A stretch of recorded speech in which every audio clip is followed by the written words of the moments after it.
এখানে তিনজন লিজেন্ড কথা বলছে, কথাগুলো শুনবো, শুনে বলে যাবো বাংলাদেশে কার কথাগুলো ৭১ সালে সঠিক। স্বাধীনতার ঘোষণা এখান থেকেই হয়েছিল।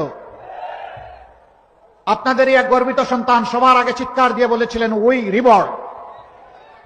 তিনি হচ্ছেন এলডিপির সম্মানিত সভাপতি ডক্টর কর্নেল অলি আহমদ বীর বিক্রম। এটা একদম সম্পূর্ণ মিথ্যা কথা।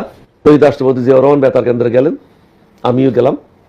উনি সহস্তে নিজেই লিখলেন, I major Zia declare myself as head of the state and declare independence of Bangladesh. স্বাধীনতার ঘোষণা এই চট্টগ্রাম থেকে স্বাধীনতার মহান ঘোষক প্রেসিডেন্ট জিয়াউর রহমান সাহেব দিয়েছিলেন।